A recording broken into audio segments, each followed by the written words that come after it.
Big adventure.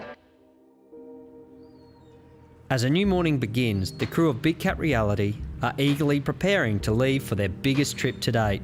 This is the biggest trip we've ever taken on, so we've been pretty excited to get to this point, but the preparation has been a long time coming and a lot of work. Planning for a fishing adventure of this size is no easy task, and it's something Captain James McVeigh has to take very seriously. James has to prepare a massive amount of extra gear for the trip to make sure they can get out of any sticky situation. Coming along for the ride is a group of keen Aussie fishos from South Australia, the YTK Addicts. Probably one of our best clients we've ever had on the boat, and they just love this place and want to keep coming back, so we're keen to have them on board. Okay, YTK Addicts, yellowtail kingfish addicts. So in South Australia, the most predominant species of pelagic fish is a kingfish. So we tend to only chase kingfish and Samson fish. Yeah, we basically originated because we all love catching kings, like yellowtail kingfish. And yeah, it's just we're not big in any way, it's just all mates, if you know what I mean. We don't want anything out of it, it's just something we do to put a hat on and nice jumper, and yeah, it looks cool, basically. From the beginning, we wanted longer time, if you know what I mean, because we're only doing 6 days. And from the get-go, we were saying, James, we need more time. And he's like, nah, 6 days, that's enough. You don't need any more. We fished Cato a couple of times and then the Samares, and we've been pushing to go further and further. And We've always talked about Kenn. It's always been out of range for James and Big Cat. But we've been hassling him and he finally said, yeah, no worries. You guys sort out the fishing gear, he'll sort out the water, sort out the fuel.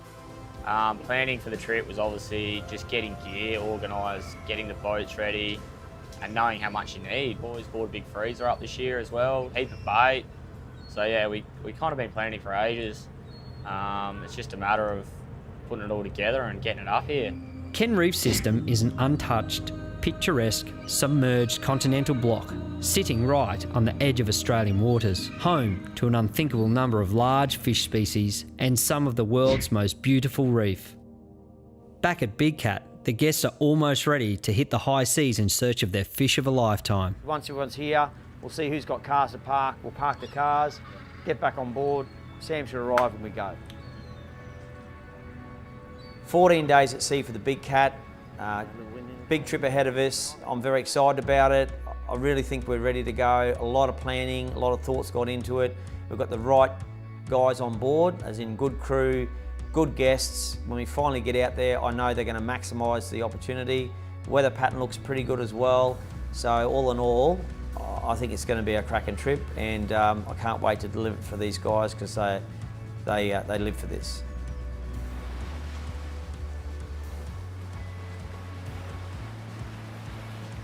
We steam for basically 35 hours on the way out on these bigger trips.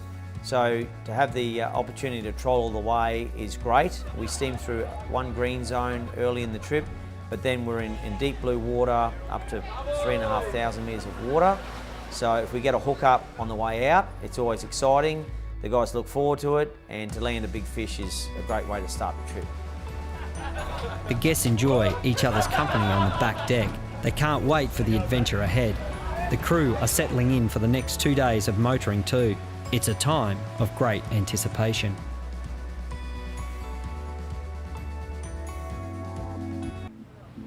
With not much else to do on the trip out, the guests use this time to rig their gear for the big fish that awaits them. Big fish need heavy gear, and that's exactly what these boys brought. Yeah, so we drove up from Adelaide, towed a couple of boats up, met the other boys that drove up from Lincoln, went up together from there. Chippy back in Adelaide, pretty sick of that. I'm a fridgie. Yep, transport refrigeration, so mechanic basically. And yeah, treat myself for coming out here with these boys and try and get some fish. So I'm a chippy by trade. I work for myself, subby, and just basically freelance around between Port Lincoln and Adelaide. Pretty much, I'm an earth mover, earth moving contractor. We live in Port Lincoln, South Australia. To get up here, we drove through the night. It took us 28 hours to get to Harvey Bay.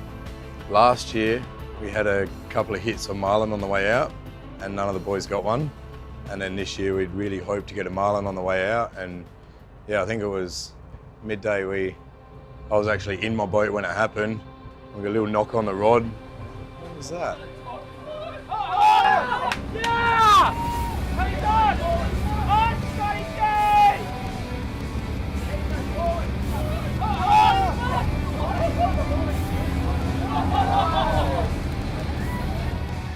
And then all of a sudden we seen a marlin out the back, and yeah, then he grabbed my lure. Luckily, he grabbed my lure, and yeah, I was on. And then all of a sudden we seen a marlin out the back, and yeah, then he grabbed my lure. Luckily, he grabbed my lure, and yeah, I was on. To land a marlin is always an achievement in itself, and the fishermen love to do it. But to do it in such a remote place on such a huge vessel is a real challenge.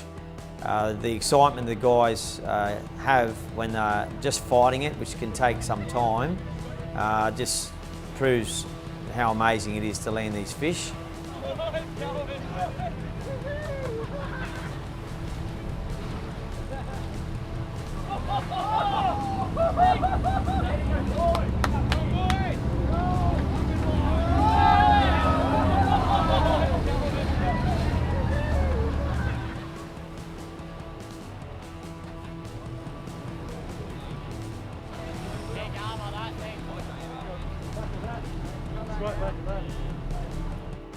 With the engine controls, they're based up in the wheelhouse, so you need someone on the helm, you need someone conning the stern of the boat, and then of course making sure the guys have got cameras ready, all the other bits and pieces. So a lot has to happen to land the fish.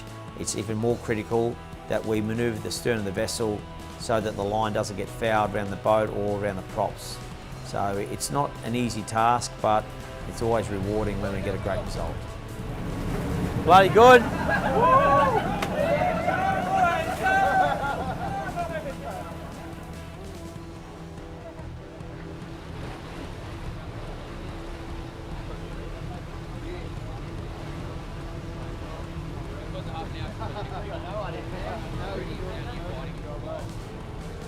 Oh, he's waking up, isn't he?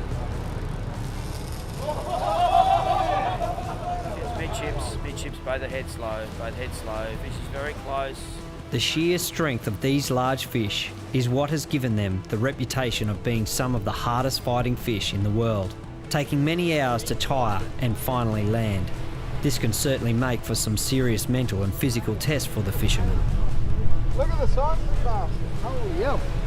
That's silly, mate. We come here to catch fish, but that's freaking silly. He's getting bigger by the second. Being recorded to grow close to 1 tonne, the blue marlin are considered to be one of the biggest and also fastest fish in the ocean, reaching speeds of up to 100 kilometres per hour. This is what makes these marine predators reasonably high on the food chain.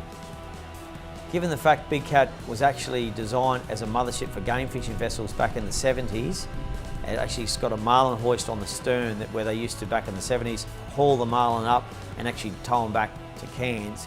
To retrace her history and be doing the same thing, chasing the same fish, is quite ironic, and I think it's a great thing for Big Cat. Hard to starboard, go ahead on your port gently. I fought him for nearly 2 hours off the back of the boat, and it was excruciating. Yeah, it was probably the hardest fight I've ever had on a fish. So.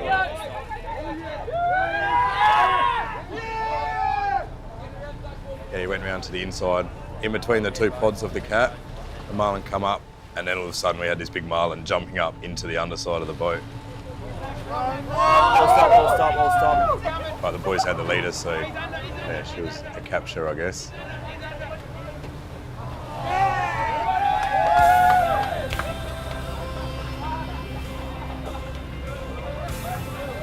Fish is away.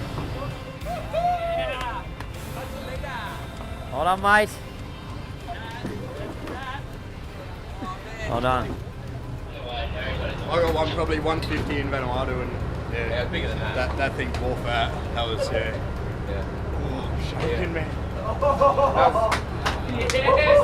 was over 200, that one. Good fish. Yeah, boy. When they finally do land a big fish like that, it is very rewarding. basically it's not that hard for us to manoeuvre the boat. They have to wrestle the fish themselves, which can take some time, but every time the guys are ecstatic. There's heaps of photos, a lot of cheering.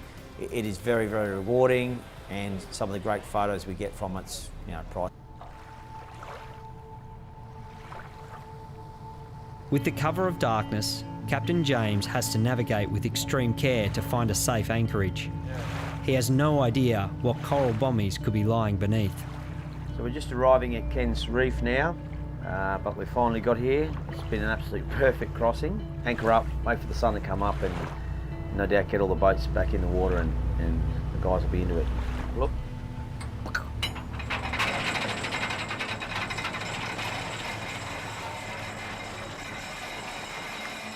We're now arriving at Kenn Reef. The most important thing is that we safely navigate into these waters. We're not familiar with the area. It's the first time we've been here.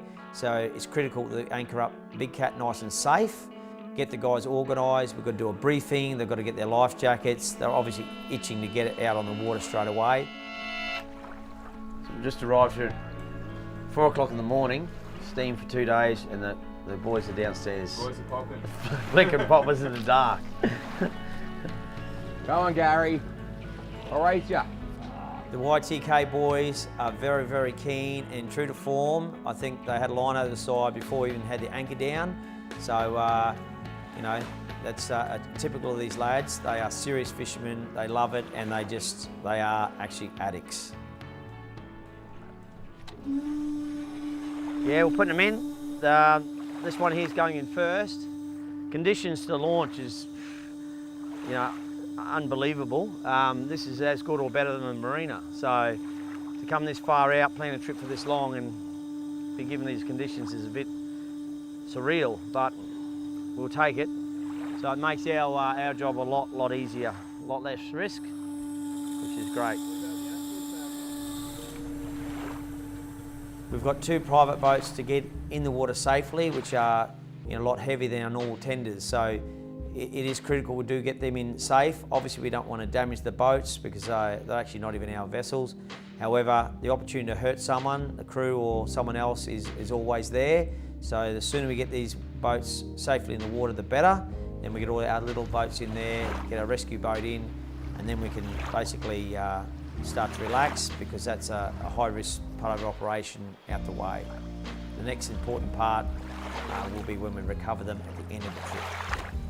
With perfect weather, glassy seas, and the smell of salt in the air, the YTK boys are overwhelmed with joy, plotting and planning their movements for day 1 in paradise.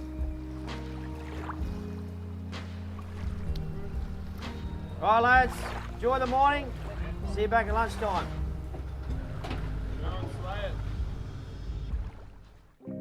Now all the little boats are in the water and the boys are out there fishing. The crew need to do our ship's duties, reset the boat, cleaning duties. Jeff's got a lot of work to do. He's got to prep all his meals and get organised. He's a professional chef, very diligent in what he needs to do. And of course the rest of the crew have got to do the other duties, and unfortunately they all aren't good, but young Harry's up for it.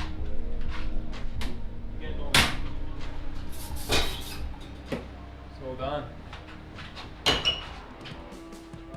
So the reason we chose Kenn is it hasn't been fished real hard for many years, and it's such a long distance. Unfortunately, it got turned into a green zone. Half the area got turned into a green zone, which we sort of a bit bummed about, but we still had plenty of area to fish. And just the reputation of the area, we've sort of, well, what can I say, Kenn Reef, first day, that was epic. All the boys got on to good fish. I think it was just one of the standout days of this whole trip. Everybody was catching G's on poppers, stick baits.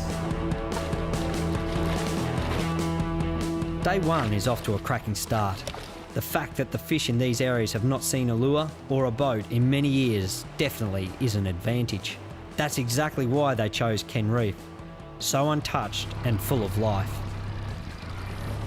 Oh, gee, eh? I'll go up there, eh? I'll try and get on one of the oddies. You're in clear, you're in 10 metres. Up. Good. Right? Yep. Good one. Good, gee. Here, mate.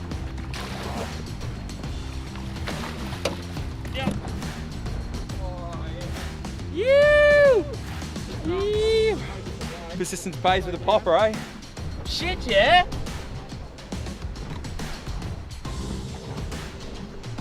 20. Yup. 110. 113. Having measured and weighed the fish for their record, the boys get a couple of photos and it's back into the drink. These boys are sports fishermen for a reason, and they want to keep that sport alive, so they treat the animals with the utmost respect and care.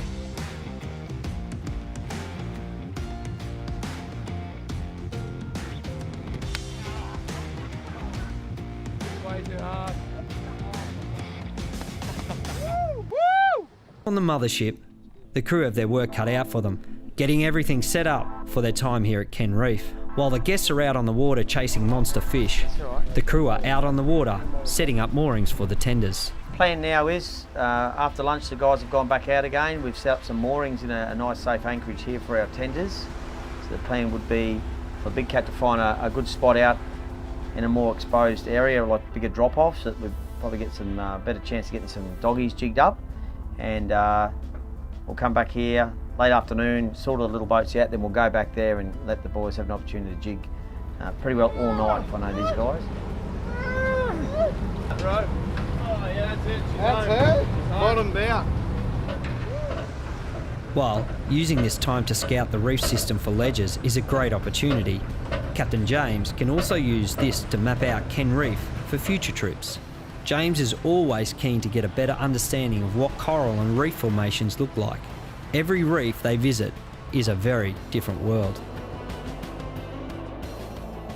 Us boys, we've been sort of chasing big dogtooth for a long time on these trips and sort of been unsuccessful. Just got out to the northern side of it and managed to get onto the doggies, chasing them with the jigs.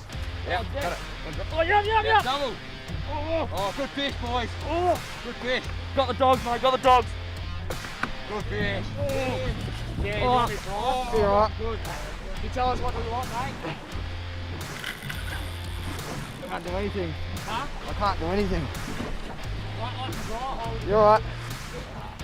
Yeah, mine's just here. Hang on, man, we're gonna have to watch each other. I'm over, you're under.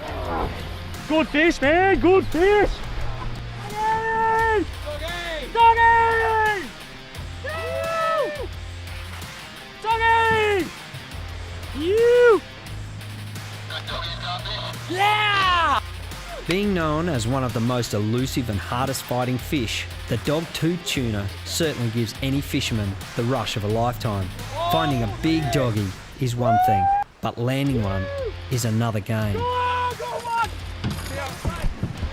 Oh, yes! Yes!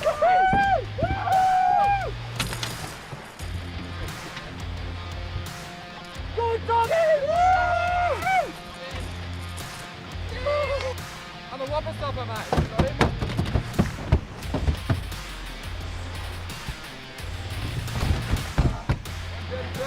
Yeah, 132, 132, good fish. Right, I'm coming up here. With two decent-sized doggies on board, the boys get a couple of happy snaps and then send this ancient monster back to the depths. This fish may live out the rest of his life, never seeing another lure again.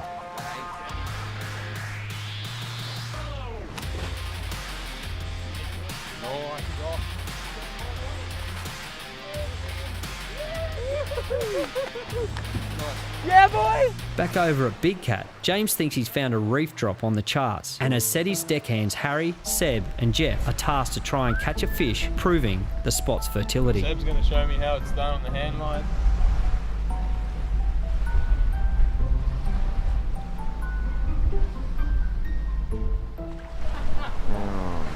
Oh, joking.